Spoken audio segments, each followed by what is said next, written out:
Good evening and welcome very much to Conversations, where I'm pleased to welcome to the program Gerardo Renique, and he's the co-author, along with Deborah Poole, of an extremely interesting and enlightening book about the country of Peru called Peru Time of Fear. And Gerardo, welcome very, very much to Conversations. Hello. I wonder if I might. Peru is you originally are a Peruvian, though you're a professor at City College and University. I was born in Peru and came to the States for graduate school. And I got married and stayed here. I'm actually a teacher at City College. You teach at City College? The Department of History. You're on leave now in Vermont? This semester I'm an invited professor at Williams College in Massachusetts. So you and Deborah, you work together then on the book? Yeah, Deborah Poole, well, we're both married, and Deborah Poole, she's an anthropologist, and she did, she spent at least the last 15 years doing anthropological and cultural research on Peru. So you were born, and you're very well aware of that, and of course she's got a great deal of experience there. And for most of us here in the United States, Peru is an area that we don't know well, and I would ask you to bear with me in that. I've been there a couple of times and so forth, but there have been developments that have been going on there, one of which is we want to get into is this Luminoso, the Gonzalo and or Guzman phenomena.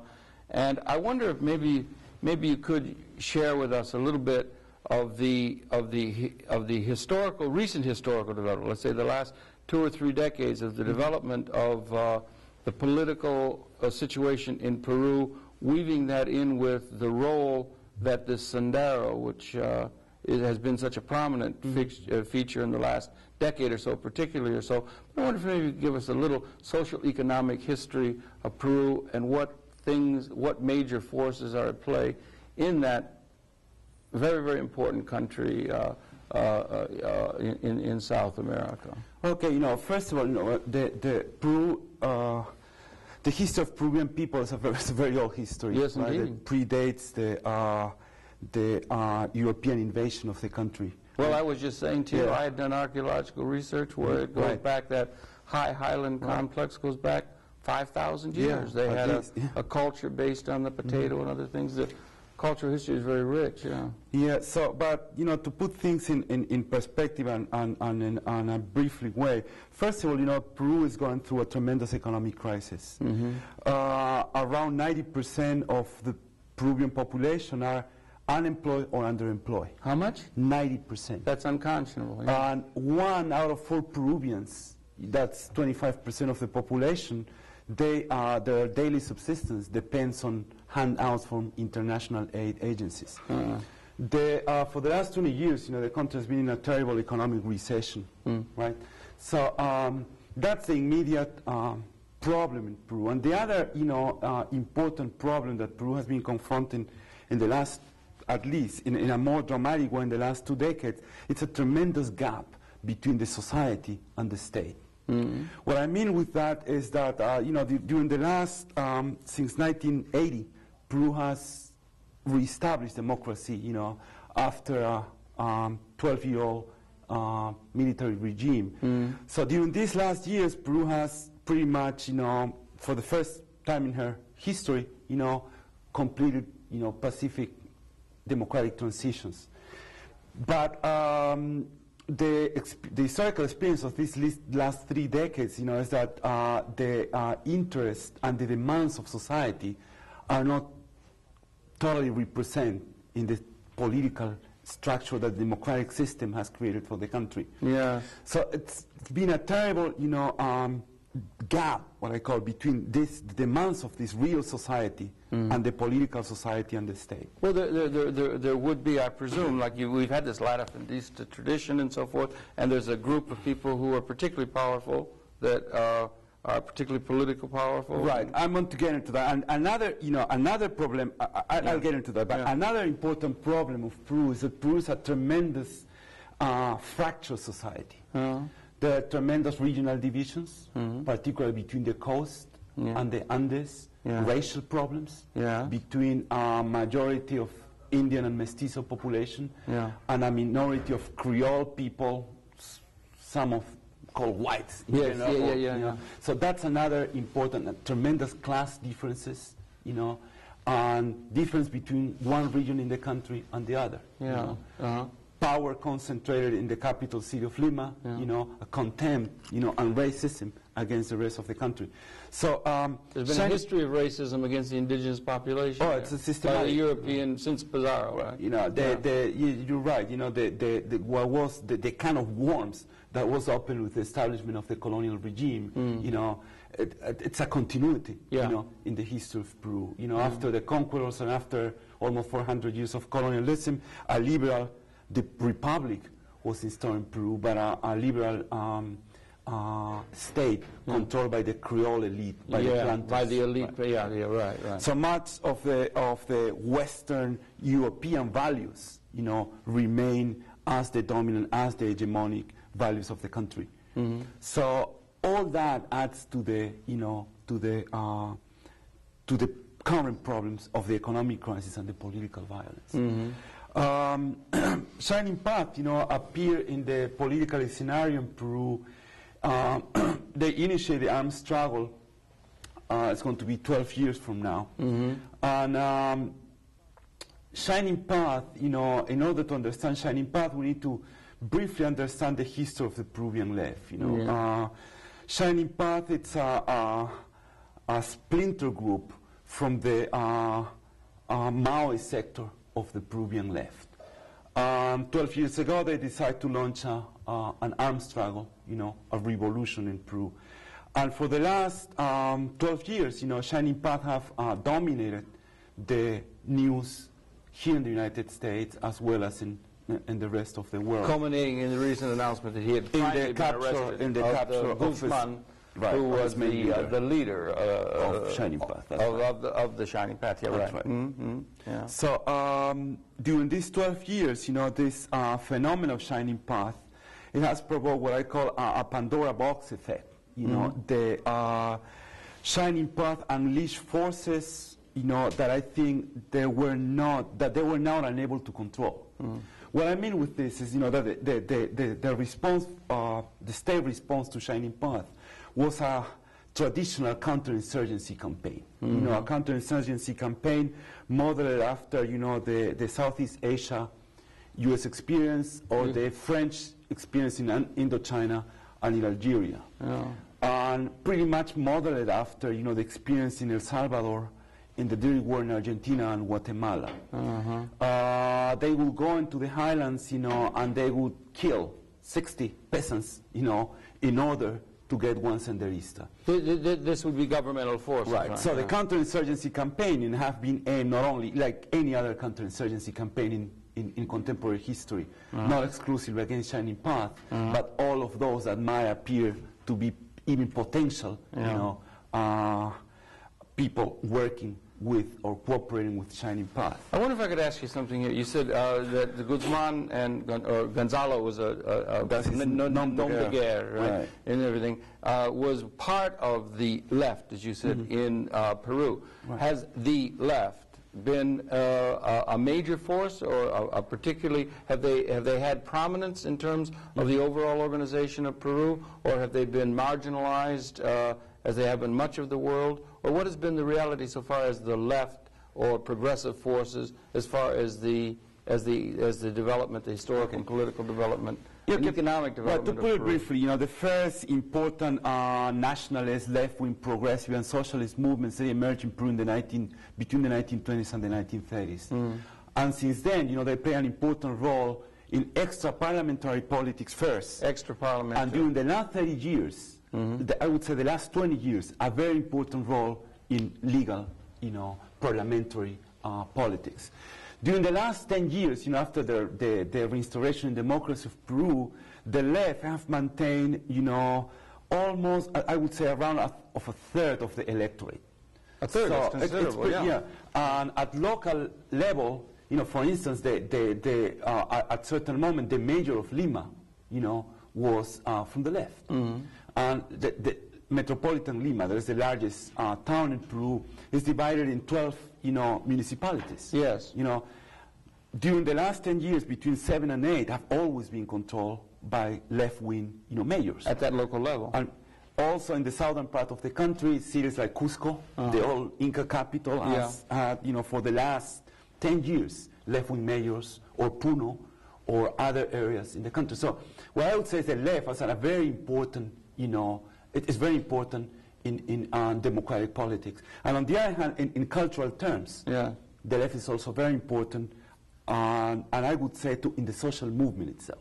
The left and the progressive movement, they play an important role in shaping the social forces like peasant federations, unions, Christian-based communities, communal kitchens organizations, etc., etc. So the left, both, within the democratic establishment as well as in the social movement and culturally, have been playing, a very important and sustained role in Peruvian politics and history. And yet you ticked off this 90% figures, which would have given an overall picture of Peru that they've got tremendous problems, economic problems of inequity are tremendous. The traditional racism is there. The traditional organization of the society is not an equitable one. That's right. It's got a long way to go, so that the progress toward equity that the leftist agenda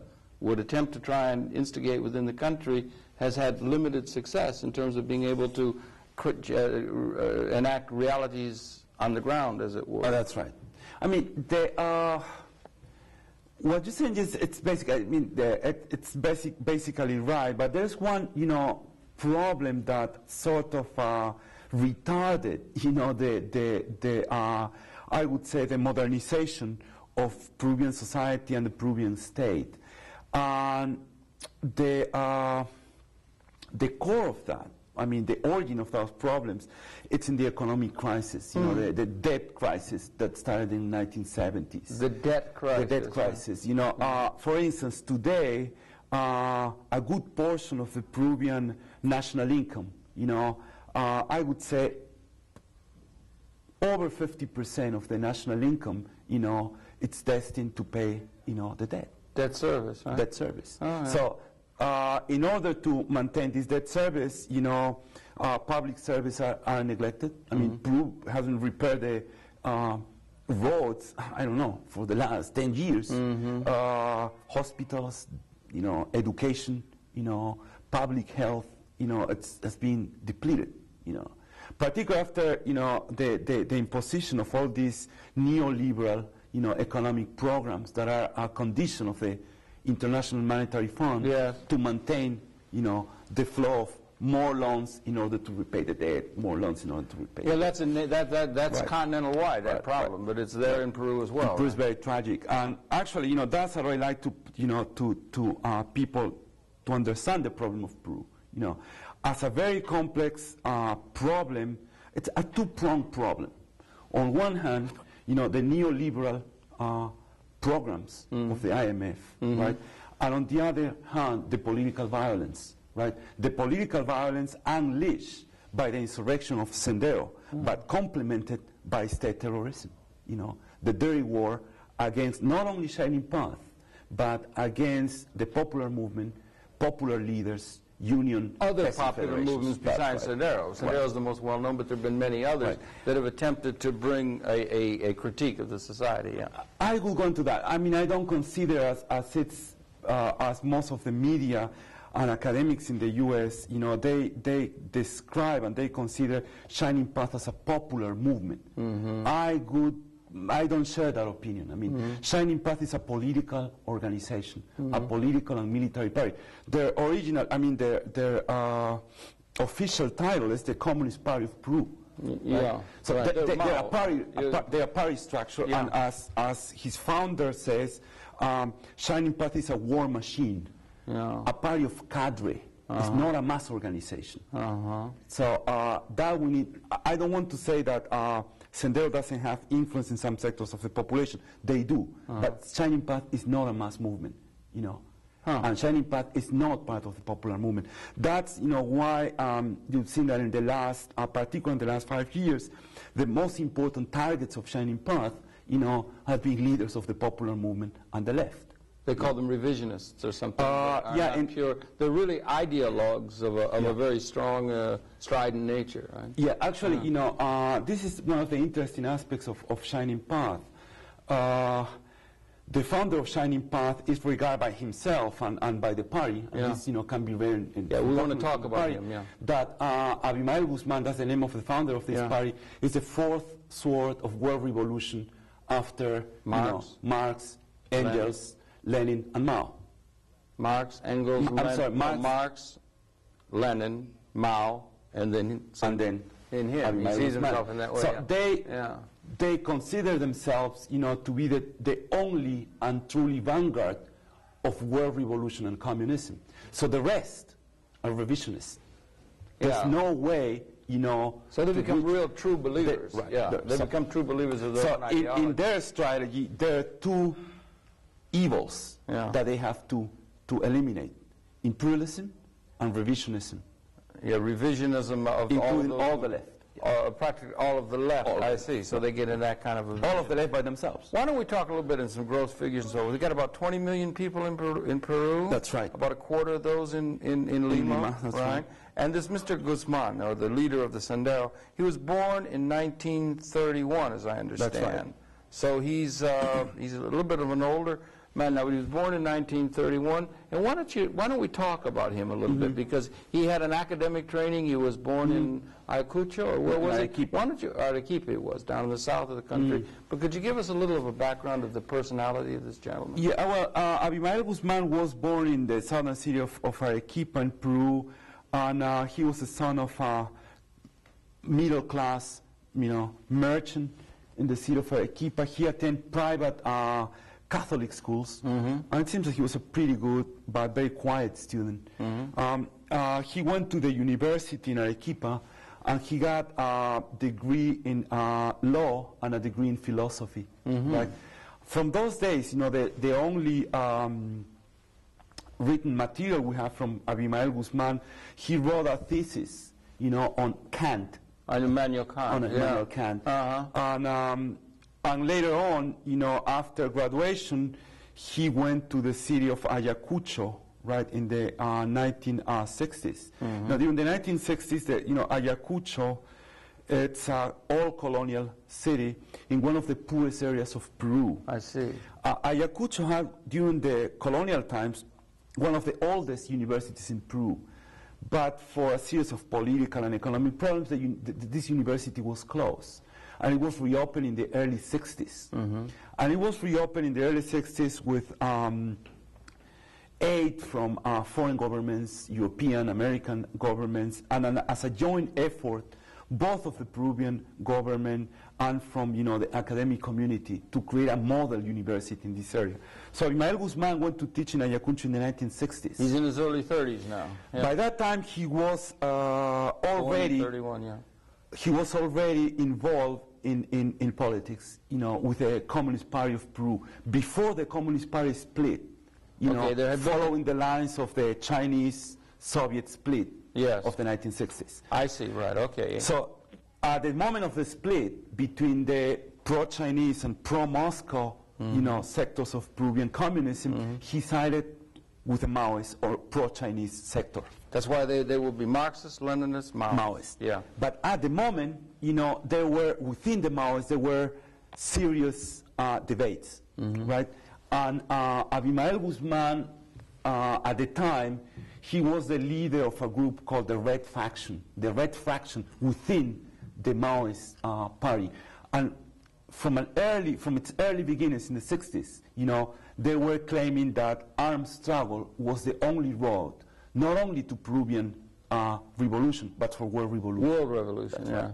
Yeah. And at that moment... In claiming the mantle or claiming to carry the torch of Mao's thought. Yeah. And after the death of Mao, they claimed that they were carrying on the beacon, of the Gang of Four. But the important thing is that they were not only claiming the need of armed struggle, that was sort of accepted in the insurrectionary, different factions of the insurrectionary left, both in Peru and in Latin America. But Abimael Guzman started developing a very particular vision of history, right? That violence is the only way to attain progress. Well, he would be in, he's read Kant, he's done Kant, and he's into Marx, he's into dialectical materialism. And you've got you know, opposites, negative, you know, you got the dialectical materialist kind of view, that you're able to see those within an overall system as being able to be working things out. But if you're a Kantian, you might well be able to see the only way it can be worked out is to eliminate the one to establish the truth. You're right. That's actually, you know, one of the things that I analyzed. Kant and dialectical materialism could create a really very, very positive sense of absolutism. Right. You're totally right. You know, you got the idea of one of the chapters of the book. And this is the difference, you know, between Maoism or you know, official Marxist-Leninism and Abimael Guzman. You know, for Marx and for Lenin as well as for Mao, right, a contradiction, you know, there was a synthetic aspect of a synthesis, a synthesis. Yeah, right. Okay. For Abimael Guzman, all contradiction, you know, it's opposite. Yeah, he's reaching for the opposite. He's reaching for the overarching.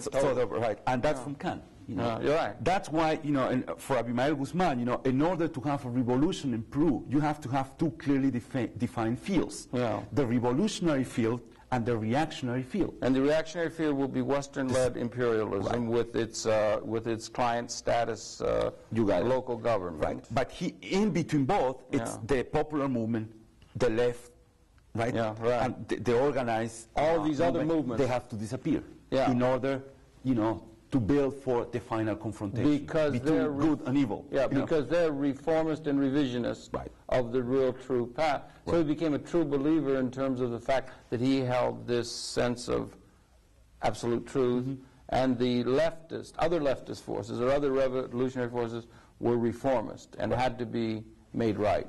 And so he was waging ideological and sometimes physical war with other members of the left. That's right. He studied in China for a while. Or he went there? He went to China, you know, at the height of the Cultural Revolution, you know, to attend one of those cadre schools that were, you know, common at the time in China. And in my book, you know, I mentioned some of his experiences in this cadre school, you know, and he was really interesting. He was particularly impressed. And all his accounts about his experience in China, there's a long interview that he gave to a pro-Shining Path newspaper some years ago. His more fond thoughts about China and the cadre school experience, right, are the classes about explosives. How he learned that with will, you know, and clear mind, you can blow up anything. He had a piece in there where he sat down in the chair and it blew up, and put the table in there and it blew up, and so forth, and became convinced that the violence was the necessary means by which any kind of social equity could ever be realized in terms of that, and became totally committed to that. How long did he stay how long was he in China? I mean, I don't have clear information about it, but I suppose there were short trips. You know, I want to guess no more than 3 months. And was this during that period of the 60s? The 60s. And he was teaching at Ayacucho? At the University of Ayacucho. And he was building also a political base. Now, let's get a fix. He's in his mid to late 30s. Now he's beginning to come into his mid to late 30s at the end of the 60s. So he started creating an audience, you know, within his colleagues at the university. Many of them were either members of the Communist Party that sided with him, you know, in the debate with the Revisionist Party, and students at the university. And there's an anecdote, you know, very interesting that probably can tell you a lot of the personality of Abimael Guzman. He was a very powerful, you know, and convincing speaker. That's what I was going to ask you. Very passionate. You know, he had this nickname, you know, Professor Shampoo. Because he could wash your brains. Yeah, oh, really? He was that powerful. How do you say that in Spanish? Professor Shampoo. Shampoo. So he could wash your brains. And you heard him speak, and he was a great orator. Yeah. I mean, I never heard Abimael talk, but you know. You never did. No, you never had a chance to. No. You were in Peru, but you I was in Peru when I. Was he able to speak when he was at Ayacucho? He was a professor. Yeah, he was a professor. He was. not underground or anything of that No, sort? I mean, He at that was moment, because in the at late that moment in 60s. Peru, in the late 60s, we have at least 21, at least 21, political left-wing organizations in Peru. All of which were Most of voicing them. and they were talking, and it was at the level of rhetoric in the minds of most and so forth. So he was above board and legal. Right. But you were not drawn to go and talk, to hear him, though you would have been of age. Well, to be this able is to. the interesting thing. During those years, Abimael Guzman and the Red Faction, Which is one of many. was not only one of many, but was a minusculous group. Oh, minuscule. Was one of the minor groups within the rest of the left. I see, right. That people regarded as some, exotic, Maoist, university Maoist in this backwater university in Ayacucho. So nobody paid any attention to it. It was ignored, more or less, like that, by many, including yourself. Including, for us, I mean, in the left, at those years, Shining Path was no, they were not in the mass movement. Those were the years of the military dictatorship. They opposed any sort of mass action because in their But they allowed mass rhetoric. Yeah. They allowed mass action as long as there was no action connected to it. So the only action was concerned to the university. Yeah, and the students could talk and just stay there as long as you don't do anything. Right. Right, okay. Then that was the situation in the 60s that he was going, and he had some trips to China, building up his ideology and building up a cadre of people around him who followed him, young people and that. From whom did he draw the cadre? From university students, or were there sons and daughters of campesinos? Okay, from where did he begin to draw the cadre? Okay, there's two. I think we have to, establish a difference here between the leadership and between the cadre of the party. At the moment, we're talking here, late 60s, early 70s. Right. Most of the people surrounding Abimael Guzman at the university that later would become national leaders of Shining Path, most of them were what here in the U.S. we could call middle class, sons of figures, university. Sons of lawyers, sons of and daughters of local merchants, sons and daughters of members of the Communist Party, the pro-Moscow Communist Party. Is the middle class in large dimension in Peru, or do you tend to have an elite and then a great mass of people? I mean, what we can call, in Peru, middle class. It makes reference, well, to people with a better off economic position, but basically with some professional training or, a university degree or some independent. But to differentiate them from a ruling elite? Oh, yeah. And there is a ruling elite and has been. Right. No, but let me complete my, sorry. Some of these middle class university professors, had family relations because they were sons of even landlords.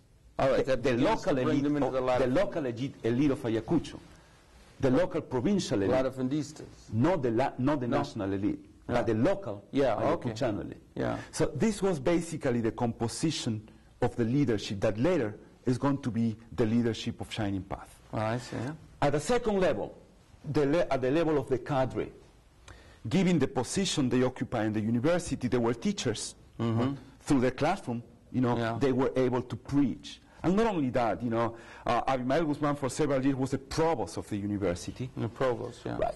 And he was also the dean of, another prominent Senderista leader, was the dean of students at the school. So from these positions, they were able to, they had a captive audience. Who was this audience? They were basically sons and daughters of peasants from Ayacucho. But what we need to understand is, Ayacucho was a very poor area. These were sons and daughters of peasants that were attending university in order to move away from the countryside. Right. A countryside to move away from the roots. From the roots. Yeah. Right. Yeah. So these kids, as the press claims here in the United States, based on the fact that these students were Indian or mestizo and from peasant they're not peasants really. They're this, what I'm trying to say? Yeah, I think so. Now, what was the prospects for these people? First of all, they were not going to go back to the countryside because the countryside in Ayacucho was in bankruptcy. Okay. Second, if they would get a degree and would go down to Lima, even if they had a degree as a lawyer, as an engineer, as a scientist, they would be discriminated against in Lima because they were Indian, because they were from the provinces. So they had little chance. Shining Path was a very appealing, choice, you know. And the way in which Abimael Guzman was, the vision of Abimael Guzman of Peru, you know, between good and bad. Yeah, and the absolutism of it. Yeah. So it was very appealing to this sector, white. Yeah, to this sector of the population. Yeah, you know? right. And those students are what today are the intermediate cadres in Shining Path. I would dare to say that most of the military cadre belong to this particular sector, you know, of the Ayacuchano The military cadre? The military cadre. Of the Shining Path? Oh, okay, see, I'm not that familiar with the structure of Shining Path, that they have military cadre. That's something we'll want to talk about. And sure. So, are there tapes or a video, I take video or film or something, that you've ever heard or been able to hear him in that period of the late 60s, early 70s, to see, because you said he was eloquent. Oh, yeah. Was he poetically eloquent? Was he inspiringly poetically eloquent? He's a student of philosophy. He is. And actually, did he have the quality of what is known as charisma? Oh, yeah. A very charismatic leader. Yeah, okay. A very charismatic leader. And actually, you know... but initially, a small following. Yeah. Okay, go ahead. Yeah. And a very charismatic leader. And actually, I mean, I'm sure you read some of the inserts in our book. He's a poet, too. All right. Yeah. But in this poetry, he also expresses this particular vision of the world. You know, all his poetry is filled with rage and blood, and you know, he expresses that vision of the world divided between good and evil, and the need of blood and armed struggle to purify, you know, the world. Yeah. You know, he had a world view. Right, different universal view. Yeah. Different to the guerrilla movements of Latin America in the 60s and the 70s, right? Armed struggle was a vehicle to revolution. For Abimael Guzman, armed struggle is the motor of history. What was his view of somebody like Che or somebody like Castro? What would it have been? Okay, that you can read also in the documents of Guzman, you know, the Cuban Revolution, in the understanding of Abimael Guzman, was a peri-bourgeois nationalist movement, reformist movement. And Che Guevara was an adventurer. The Sandinistas, they say they're like, you know, peri-bourgeois nationalists, you know, that are adventurers. They're not truly revolutionaries. And China's been taken over by China has been taken by, you know, pro-capitalist, you know, revisionist pigs. I'm quoting Abimael Guzman. Yeah, well, that's all right, you quote him, yeah. And so that leaves only, in a certain sense, there's been so much that left only Shining Path, and they saw themselves in a singular position of being able to lead this worldwide revolution of light and good against these tremendous forces of dark and evil, satanic, in the views of some might be, that seem to be ruling the world at the present. And they had this sort of missionary zeal about what they were doing to convert the world. Right? That's right. Okay, just to put the record straight. And we're not into the 70s. When did he begin to build a really mass following that, or the degree of numbers of people to where he had been early on, more or less not even known to yourself, who was interested in politics, to where he began to be recognized as a national figure and began to get the notoriety that brought him to the front pages of all the newspapers of the world when he was arrested recently? Yeah, okay, when they, you know, they spend, you know, a good deal of time preparing, you know, a group of cadre, you know, of militants, both politically, theoretically, and militarily. So he became known, you know, after he launched, you know, the war, you know, and during the 80s. Who launched the war? The war, right. In 79, when he announced that they were going to openly launch armed struggle against the government. Against the Peruvian state, that's right. Against the Peruvian state, okay. Now that would have put him in a different position than this more or less protected position he had been in previous to that as a voice of theoretical professor somewhere. And actually, a few years before he launched the insurrection, he was already underground. You know, he disappeared before launching. Before he launched the let's follow this through, because he's so we're talking now the early during the 70s. He was still not. He withdrew. He had to withdraw from the university, from public exposure, and he went what you call underground and start building up the and the government was consistently trying to locate and find him and capture him or not? No, he just went underground. Was another group It was another group. Nobody paid attention to this group. Why did he go underground if no one was paying attention? To start building up, because he knew what he was trying to do. Oh, but that's one of the remarkable aspects of a movement, is a tremendous will. And, you know, the basic goal of his life was, you know, to follow, be consequent with what was his perception of the world. And in order to do that, he had to build up, you know, a very strong, as he says, military war machine. And a military war machine. How he describes the party, you know, unlike the different traditions within Marxism-Leninism, is the party, it's pretty much like following the Stalinist, you know, idea of the party. The party as a war machine. So did he begin to build a catch of arms? He began to build arms. He began what was the nature of that underground activity? They start building up, you know, cells, you know, recruiting cadre, recruiting militants, sympathizers, array of information. Arms. The way in which they start gathering arms are very interesting. It's very interesting too, and I think it's very particular, you know, in the history of insurrectionary movements. Basically, you know, one of the principles of Abimael Guzman is that everything has to be built up, you know, as the effort of the party. So what they would start doing, you know, cadre of Shining Path in training, they would say they would attack, you know, the policeman in the corner, the policeman taking care of a bank, and they would steal the gun from a policeman. And they start doing that all over the different parts of the country, you know. Or they would bribe, you know, soldiers in service. Because this is something that Sandinistas to hand over the guns. Never did attack a barracks or anything like that. Not up till, you know, late. Not too late. You know, until later. And the other important thing, you're talking mid-70s now? Yeah. All right. We're approaching now 1979, right? Other actions that they start doing, you know, that are going to be more intense after 1979, you know, one of the most important economic activities in Peru is mining. Mining requires dynamite, right? Right. So they start stealing trucks and loads of dynamite, and they start building up storages of dynamite. And storing this stuff around, and instead of getting themselves ready, all secretly with cells and ways of guaranteeing against. And did he begin to attract considerable numbers of people in the 70s? Again, still small. Again, they're not considering themselves a mass party. They don't act. Up till that moment, they were not acting in the open. Even today, with a war going on, they might, and we can talk in a minute about that, the ways they gain support in a community, but the people that get into the party are selected people. After they prove their loyalty to Abimael Guzman, and after they prove, you know, their will to act, you know, in military action. It was a cult of personality, is it fair to say, or is that no?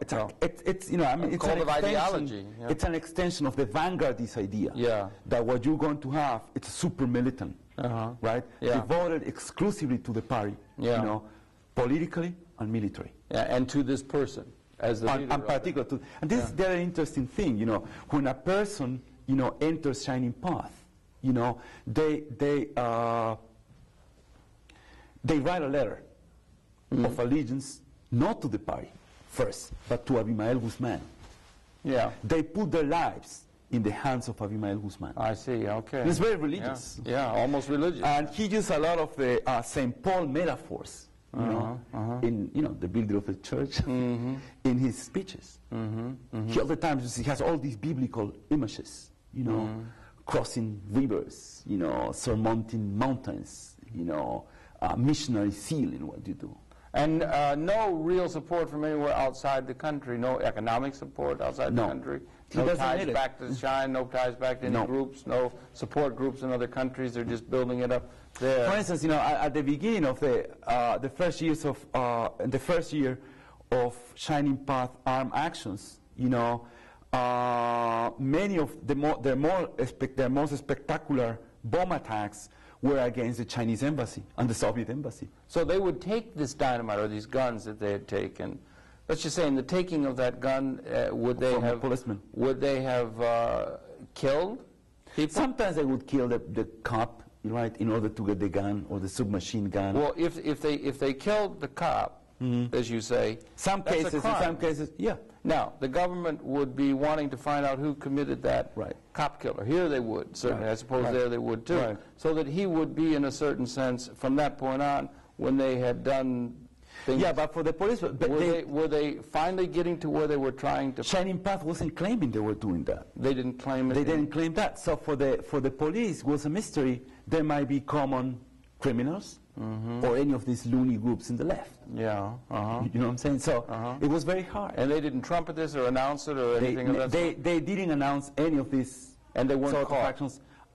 Not up till 1979. Not in most of the cases, very unlikely. And if they were caught, they were probably caught like any regular individual. I see. And then they would not as a Shining Path, you know. Not as a shining, and they wouldn't know. And the Shining Path was still, even up until close to the 79, when he made this major announcement, it was still relatively obscure. That's right. Among the Peruvian people. That's right. Right. So it was a hardcore cadre of people. Talk to me about 79. What was that when he announced? 79 is when they announced and they officially launched, you know, the armed struggle in Peru. You know, they start now. By now they've built up a cache of arms. Now they've built a basic cache of arms. You know, a basic party structure. And are they throughout Peru, or are they basically you know, oriented? They were. This is also very interesting. You know, their stronghold in the university was the School of Education. So these were people, the teachers, you know, that in the 10, 15 years, you know, 60s, 70s, all these people graduated and they spread to different parts of the country, right? So, but at the early time, you know, the basic structure of Shining Path was in Ayacucho, right? That was their stronghold. In Lima and in some other coastal areas. And this is important, you know, because this goes against, you know, what some journalists and even academics in the U.S., you know, with a lack of information, they freely equate Shining Path with a Maoist strategy. And if you can remember, the Maoist strategy is surround the towns. Surround the towns from the countryside. And this is the other innovation of Abimael Guzman to Mao's military thinking. He talks about complementary theaters of operation in the city and in the countryside. And as you can see, for instance, in one of the chapters of our book, you know, we analyze on detail 1 year of military actions. The first year, there were more actions in the cities than in the countryside. I see. Right. So it wasn't limited to that. He didn't follow in the Mao, you know, the pattern that he had. Nor I wondered about. But my point is, this is, you know, in order to deny, you know, the affirmations of the present academics that Shining Path is basically a peasant movement. It is not. It is not. It was not a peasant movement. It was an elitist movement, elitist philosophical movement. Right. Did they take heed of Che or any of the things? I mean, okay, fine. And he announces this thing in 79. And what did that amount to exactly? He said what he had been saying in a certain sense, that the vanguard of change must be revolutionary, violent, revolutionary, all-out, purified attack upon the state. He was launching a people's and war. Power comes out of the end of a gun. The barrel of a gun. Yeah, he announced that. And did they begin then to launch raids and so forth? Actually, this is the interesting thing, you know. The interesting thing is that, you know, as I said you before, Shining Path at this moment was regarded as a small university, you know, Maoist French group. You know. And on the other hand, it's very interesting, the attitude of the government. This was coming, you know, from backwards in the highlands. There wasn't anything. There wasn't anything. People, you know, and actually there was a lot of responsibility of President Belaúnde those years. Right? In the early years of Shining Path, he considered, you know, them as bandits or loonies or crazy. A law problem. Irrational, a law problem. You know, criminals. Right. So that's why it's going to be that gives Shining Path time to spread through Ayacucho and to consolidate areas of influence in Ayacucho. And poco build up the arms and so forth, right? And they had done it. And they reached a certain critical mass, or did something happen that caused it, or what caused the difference in 1979 for them to take this other kind of course? I get the sense that that was a critical year in terms of the development of this. Well, this was a very, you know, Abimael is very prone to very symbolic and spectacular and theatrical, you know, acts. Who? Abimael Guzman, the founder of Shining Path, and they launched the war in 1979, before or around the days of the first national election after 12 years of military dictatorship. I see, right, okay, right. It was a symbolic, something like saying, okay, you're now starting with your bourgeois democracy, parliamentary democracy, right? Now we're starting, with armed struggle. And was there great attention given to this announcement you made, or was it still just ignored? The day they launched the armed struggle was in this small village, in the highlands of Ayacucho. It made the national press 4 days after. 4 days after a little notice, nobody paid it. There was it's actually, very uneventful event, A group of 5 secondary students, they captured the office of the National Electoral Board at this small village. They burned down the ballot boxes that were replaced the next morning.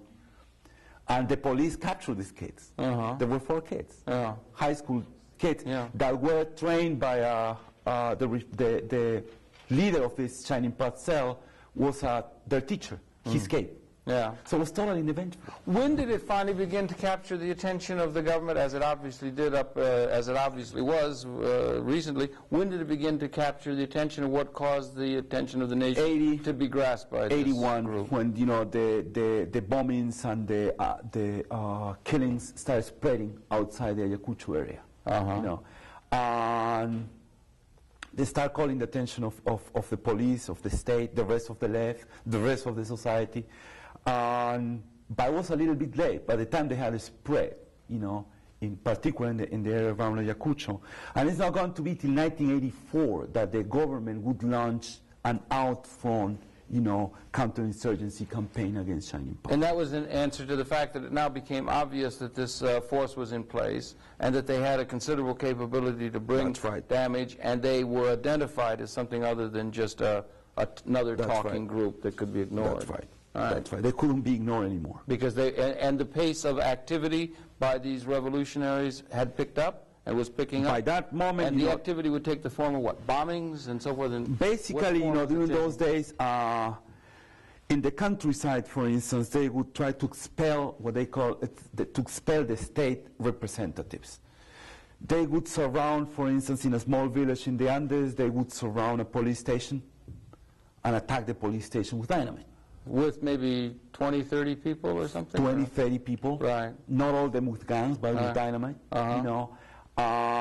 So the police would be killed or they would retreat. Yes. The police, the 3 other police in the other villages, they would scare and they would go back to the capital city. Yes. Right. So that was the nature, that was one kind of actions.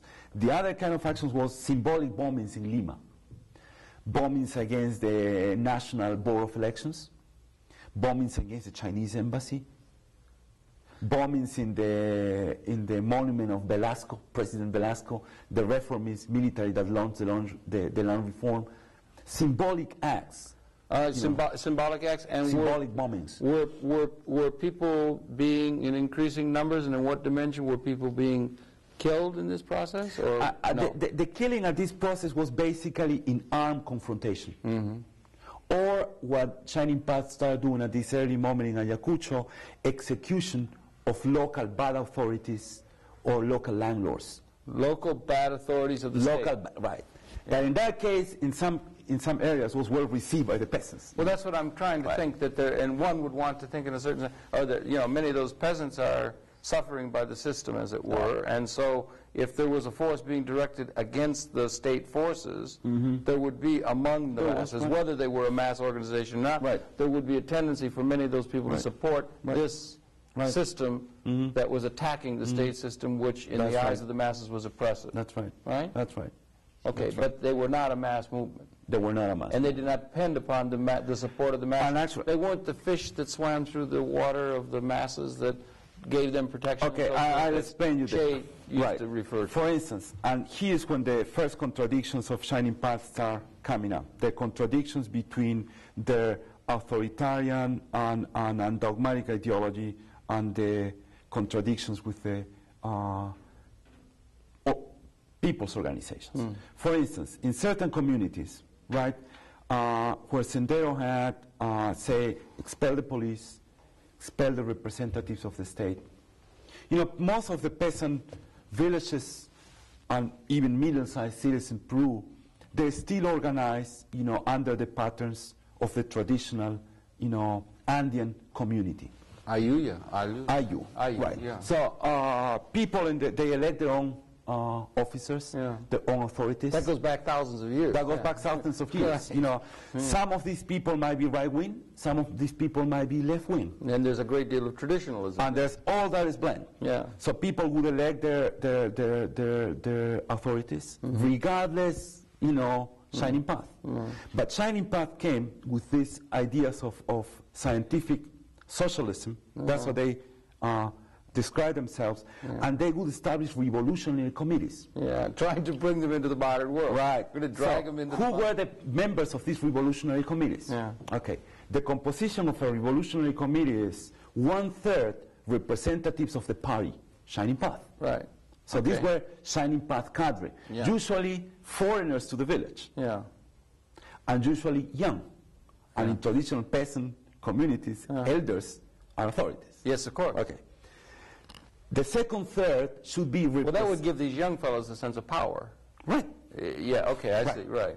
And that could be resented by the elders. Right. That's what I'm trying to point out. I understand. The second third should be representatives of the poor peasantry.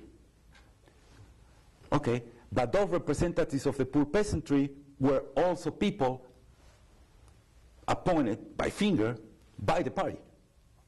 Yeah, okay, right. A third would be, and this is ludicrous, representatives of the proletariat in a village in the Andes. Yeah, right. So they had to be young people that were sympathizers to Shining Path. Yes, right. So this was a parallel structure. Yeah. Another important element in Shining Path. So this started creating contradictions. Who's the authority? And you know, the history of the Andes, 400 years of colonialism. Yes. 150 years of liberal state. Right? Haven't been enough, you know, to undermine or to disappear the traditional communal authority. Here comes Shining Path to try to do that. That was peanut for the community. You know what I'm saying? So right. On the other hand, Shining Path has this idea of scientific, you know, socialism. Yes. Right? You've been in the Andes. Yes. Right? With this fantastic syncretism of Catholicism, right? Yeah. And traditional religion and cult to the mountains. Right. And the gods. Right. Crucial, right, in the social and cultural organization of the community. Okay, Shining Path was against all that. Shining Path was against ritual drinking. You've been ritual drinking. 3, 4, 5 days of fiesta. Awful, right? Awful. I mean, talk about it. 4 or 5 days of drinking, right? That the world is turned over, right, in a ritualistic form. Yes. You can act against authority in a ritualistic form. All that was subversive for Sendero. Yeah, right, because they have the scientific pathway to the future. Right. And they say, you know, we need to eliminate all those magic backward things, right? Another source of conflict. Yeah. You know, yes, all the Aboriginal values. 1984, 1985. Now we're under President Alan Garcia. He launched a counterinsurgency campaign with the army. A dirty war, very mean and very dirty, against those peasants that were at an early stage accepting Sendero because they were good. Yeah. They were getting rid of the bad authorities. Yeah. Okay. Shining Path pulled the military cadre. The army comes, massacres the populations, and the peasants are very mad with Shining Path. So this is the pattern. And you'll see some of the interviews there to young, early Senderista sympathizers in the communities. We were betrayed. We were told we were going to be protected when the army would come, and we were not. On the other hand, contradictions with local communal authority. Yeah. Well, you know, this is really interesting. It really is, and it's a thing we have to really get up to steam with. But we're right out of time. We're just out of the last few minutes. It goes so fast. Right. And we haven't been able to get into the whole question of coca, which is an important thing. Yeah. The counter-drug move of imperialist forces in that area and so forth. All of those things. So we'll just have to end it here in a certain sense. But he built this cadre up. He built this. And then he was captured recently by Fujimori's government, and he was captured. He's now imprisoned and so forth. The group had been led so much by Guzman or Gonzalo. Now that he's captured, is it over? Was it decapitated? Is that the end of it with his authoritarian, with him gone? Or is it still there as a force? And we only got 2 or 3 minutes, so we've got to round it up. Okay, very fast. Okay, it's not the end of Shining Path. It's not the end of Shining Path. I mean, it's an important political blow for Sendero. That is a pretty centralized and authoritarian and hierarchical organization. But Abimael Guzman, you know, was a skillful military thinker. So there's the blueprint for revolution, according to Abimael, exists there. The ideas are still there. The party organization still there. Who heads it now that he's in prison? I couldn't say. I mean, it's a committee of people. You know, Hill Villara Party Central Committee. But the important thing, that's one element. But the other important element, and as I explained you before, the most important ally of Shining Path is the Fujimori government and the IMF, the International Monetary Fund. By their actions. By their actions, by the neoliberal economics.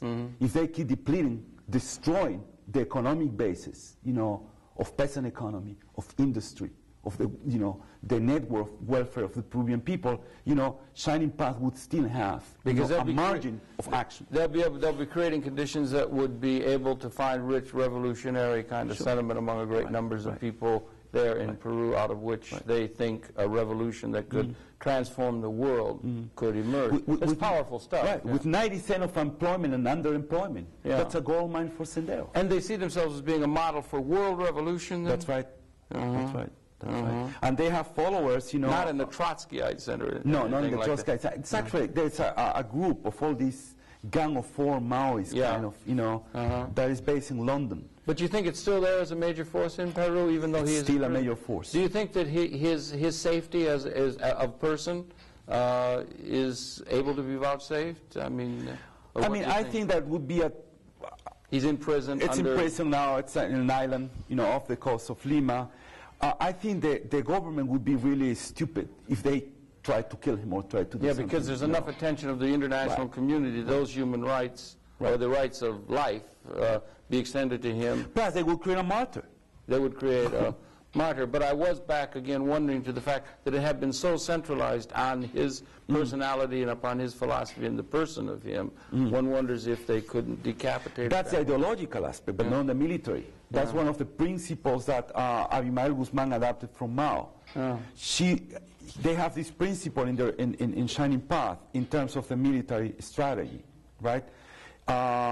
It's an inflexible strategy and flexible tactical movements. You know what I'm saying? So in order to reach the final goal, the local and regional committees, they have, you know, tactical flexibility in the local, you know, military actions. Okay, it's incredibly interesting. We didn't even be able to get into so many other aspects of the book. But the book, the coca, the importance of that, cocaine and that sort of thing. But the book here is Peru Time of Fear, and dear, it is time of fear. There's a great deal of fear and a great deal of suffering by hapless people that have been caught in the middle of a lot of these forces, which is one of the thrusts of the book.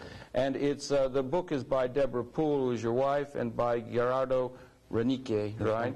And it's a monthly review press, and we'll try and let you know how you can get it. It's out now in early 1993, and happy to have been able to bring that to you. Thank you very much. Very, very much indeed. It's been your pleasure to have his perceptions. We on Conversations would invite you to tune in again next week. We'll be coming back then. But that's it. I'm sorry we ran out of time. We're going to talk for about 16 hours easy, you know. But in any event, it's your pleasure to have those perceptions. We invite you to tune in again next week. We'll be coming back. And once again, Gerardo, thank you very much for coming in. Good night.